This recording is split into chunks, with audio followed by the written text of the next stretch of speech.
Kabajamtoota daawwattoota keenya baga nagaan gara chaanaala keenyaa dhuftan isiniin jechaa har'aa paartii sadaffaa keessatti keemistirii kutaa 11ffaa ilaaluu irratti argamna. Kanaafuu torbaan dabree keemistirii kutaa 11ffaa waa'ee shape of atomic orbitals ilaallee turre. Har'ammoo mata dureen keenya electronic configuration and orbital diagrams isa jedhudha jechuudha. Kanaaf akkuma mata dureen keenya dubbatutti electron configuration and orbital diagrams jechuun raabsaa elektiroonotaa fi diagraamii orbitaalii jechuudha. Kanaaf isa kana waggaa jennu several questions arise when you look carefully at the electronic configuration of an atom. To answer this question, it's necessary to know the basic principle governing the distribution of electrons among atomic orbitals. The electron configuration for any atom is governed by the following three principles. Kanaafuu raabsaan elektiroonota elementootuma hundaatu seera gaayidaansii yookaan qajeelcha sadii irratti hundaa'ee kan raabsamu jechuudha. Kanaaf inni tokkoffaan afuuba'u principle yookaan building up principle isa jennuun jechuudha. Inni lammaffaan ammoo Handus rule isa jennuun Handus ruleidha. Handus rule jennaani inni lammaffaan Handus rule jennaani inni lammaffaan Handus rule waggaa ta'u inni sadaffaan ammoo Pauli exclusion principle isa jedhudha. Kanaafuu isa tokkoffaa afuuba'u principle irraa yoo eegallu this scheme used to reproduce the electron configuration of the ground state of atoms by successively filling with electrons in a specific order or building up order. In general, electrons occupy the lowest energy orbitals available before entering the higher energy orbitals. Accordingly, the ground state electron configuration of atoms are obtained by filling the subshell in the following order: 1s, 2s, 2p, 3s, 3p, 4s, 3d, 4p, 5s, 4d, 5p, 6s, 5f, 4f and so on jechaatti fufa jechuudha. Kana jechuun maal jechuudha? Afuuba'u principle loggaa jennu gaa jechummaan afuuba'u jechuun jecha qubee Jarmanii irraa dhufe jechuudha. Afaan Jarmaniiti afuuba'u principle keessa jennu building up principle jechuudha. Principle yookaan qajeelcha ijaarsa raabsaa elektiroonota jechuudha. Kana jechuun maal jechuudha? Ijaarsa gisee jennu wanti tokko raabsaan elektiroonota tokko xiqqaarraa ka'ee karaa guddaatti karaa ittiin deemuu danda'u. Principle ittiin deemuu danda'u jechuudha. Kanaafuu inni kunis maaliif fayyada? Used to reproduce electron configuration of ground state atom by successfully filling with electronic in specific order jechuudha. Akkaataa tartiibni isaanii xiqqaarraa karaa guddaatti ittiin taa'een building up ta'e yookaan ijaarame kan taa'u jechuudha. In general, akkuma walii galatti electrons occupy the last energy orbital. Elektiroononni energy xiqqishaa qaban. Elektiroononni energy xiqqishaa qaban elektiroonota orbital elektiroonota energy guddaa qaban dura kattiin dhufuu danda'u jechuudha qajeelchi kun.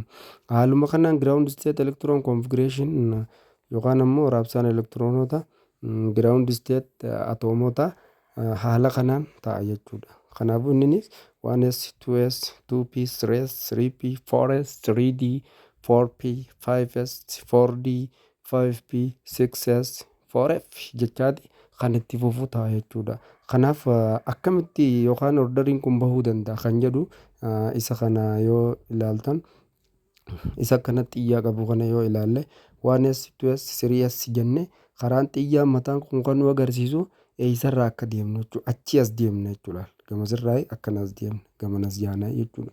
Kanaafuu inni kun akkana gamanas jaana achi deebinee as jaana achi deebinee gisee 1s akkanas dhufne 2s akkanas dhufne achi deebinee 2p 3s jenna. Achi deebinee 3p 4s jenna. Achi deebinee 3d 4p 5s jenna. Kanaafuu adeemsi kun maali? Adeemsa elektiroononni building up principle orderii isaanii ittiin ta'an jechuudha. Isa kanarraa san baafachuu dandeenya jechuudha. Inni lammaffaan ammoo Handus ruleidha. Handus principle yookaan Handus rule isa jedhamu jechuudha. Kanaafuu handus rule waggaa jennu equal energy orbitals yookaan orbitaalonni energy wal qixaa qaban yookaan degenerate orbitaalonni energy wal qixaa qaban kun are each occupied by a single electron before the second electron of opposite spin in electrons of the orbital jechuudha. Kana jechuun maal jechuudha? Orbitaalonni energy wal fakkaataa qaban tokkoffaa irratti spin up yookaan immoo single electron qofa isaan energy wal qixa qaban san hundaa keenya jechuudha. San booda deebinee electronii opposite spin taate osoo deebinee isaan hundaa raabsinaa jechuudha. Osoo electronota isii saniin kaa'in yookaan single tokko osoo hin kaa'iniif akkanuma tokko guunnee lama godhuu hin qabnu seera jiru jechuudha. For example 2p fakkeenyaaf orbitaala sadii qaba 2px 2py 2pz qaba jechuudha. Kanaafuu kun maali? Will hold single electron. Isaan kana hundaafuu single electronidha keenya. Orbital diagram keessa single electronidha keenya. San booda deemee isaan hundaafuu electronii lammaffaa irra raabsinaa jechuudha. Kanaafuu seerri kun seera handus principle yookaan nama handus jedhamu qajeelcha nama handus jedhuun kan moggaa'e jechuudha. Kanaaf inni sadaffaan ammoo maali?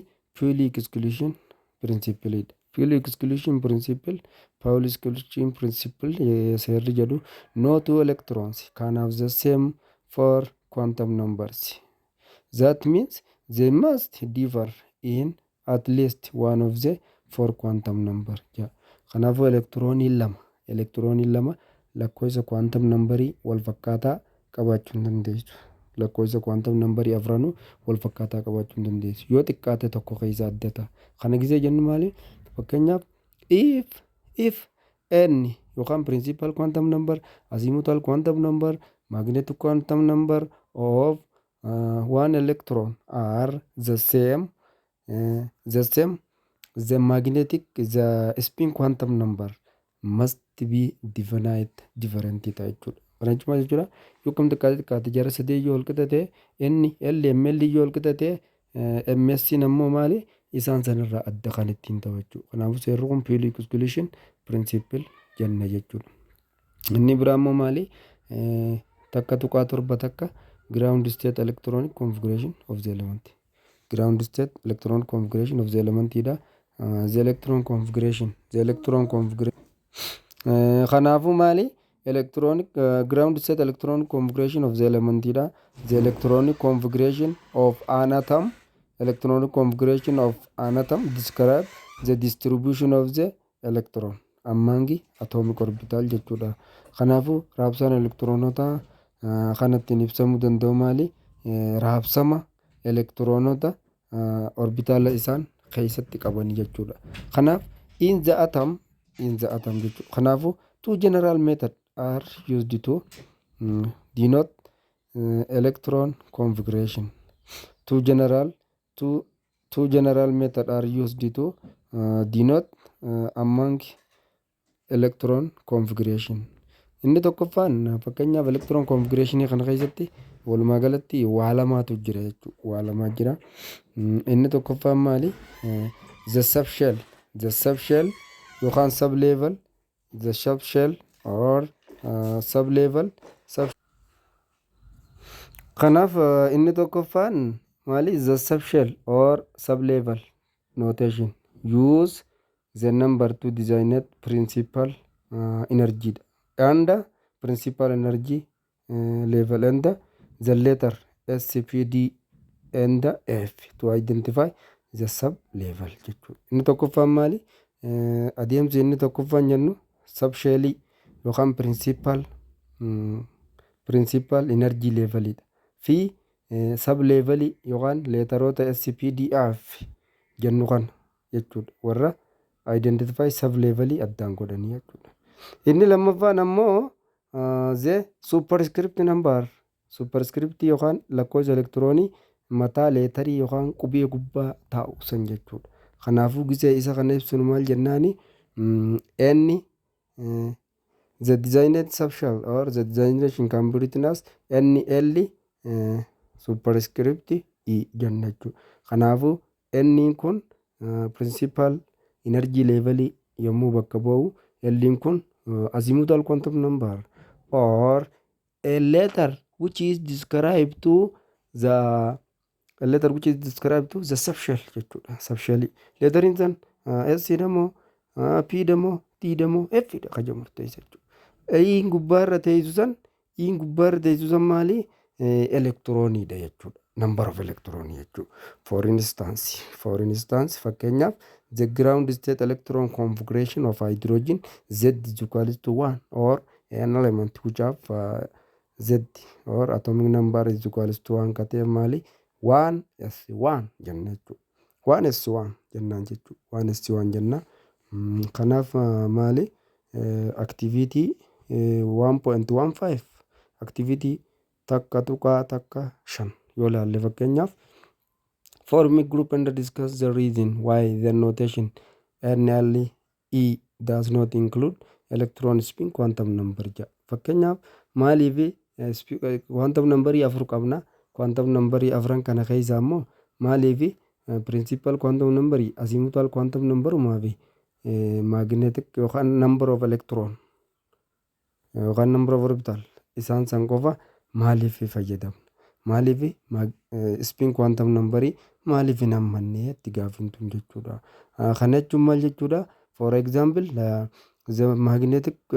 principal quantum number azimuthal quantum number and the number of electron or number of orientation of orbital kana gisee dubbannu maalu it is used to identify the various electron configuration of the atom addaan baasuuf gargaaranii jechuudha. Isaan kun fakkeenyaaf atoomii kamtuutu atoomii kaan irraa adda atoomoonni hundinuu electron configuration mataa isaanii akka qabu nu mul'isan jechuudha. Adda baasanii. Kanaaf spin quantum number means spin quantum number it is used to the spin axis of electron on its own axis and revolve around the nucleus jechuudha. San mul'isa jechuudha. Anti-clockwise whether clockwise kan mul'isudha jechuudha. Sababa kanaaf inni kun maali? As keessa reelee osoo hin ta'in hafuu danda'e. Orbital diagram elementoota hanga tokko yoo ilaalle fakkeenyaaf hydrogen orbital diagramii keessatti 1 spin up qaba jechuudha. Spin up qofa qaba. Helium yoo ilaalle immoo heliumiin 2 qaba jechuudha. Orbital diagramii keessa 2 qaba.